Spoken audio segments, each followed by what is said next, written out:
I'm definitely hopeful. I mean, it could be a historic night for us as a country, as a state, and it's very exciting to be a part of it and to be able to witness such a big moment for civil rights. We know that it was our brothers and sisters in the LGBT community who made this happen.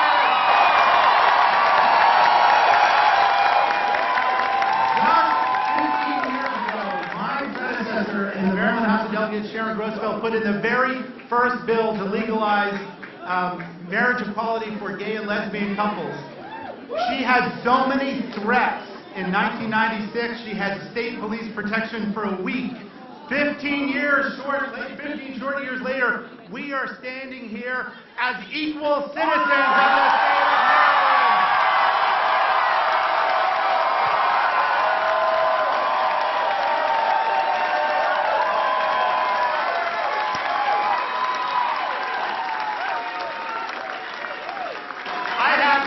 I have just one last thing. If everyone could be quiet, I have just one last thing to say. Hopefully, somewhere in Kensington, Mark Hodge is watching this broadcast. And honey, I say, will you marry me again?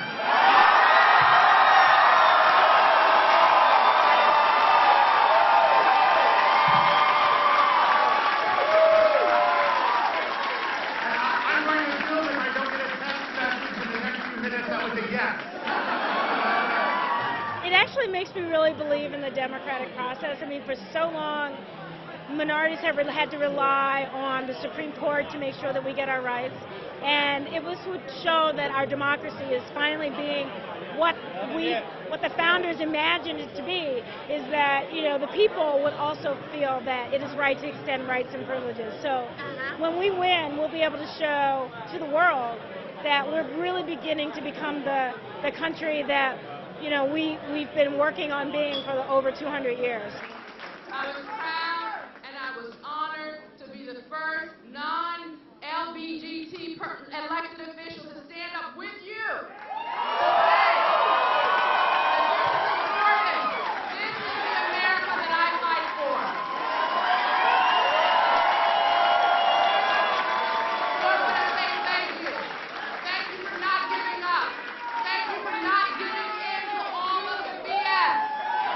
All the hatred. All the people who said it wouldn't happen. I want you to know that there are white people who believe that you should have rights. There are black people who believe that you should have equal rights. There are Asian people who believe that you should have equal rights. This state has proven that no matter where you look, we know the future of our country is a future of equality and dignity and values families. Obviously, it would mean the world to both of us, not only to be able to share that commitment like heterosexual couples have, but also to have the state recognize that and have all of the benefits that heterosexual couples have, like tax benefits and the ability to check on an application, whether it's for a mortgage or for a job or anything else, to say that I'm married instead of single.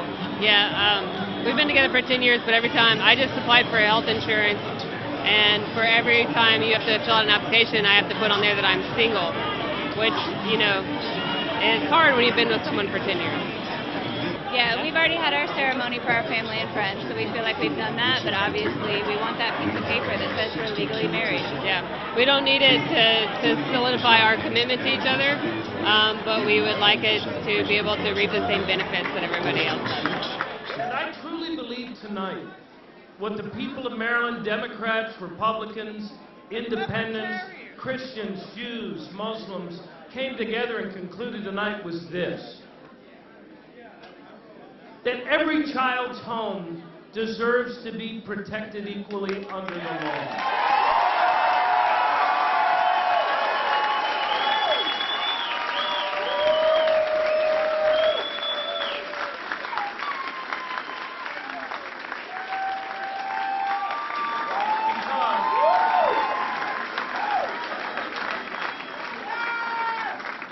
Because that place, that most important place in Maryland, is the child's home. It is the cradle of human dignity. It is the place where all of us come together to understand and to make real that vision that Frederick Douglass articulated many years ago. And I leave you with this, that we are one, our cause is one, and we must help each other if we are to succeed.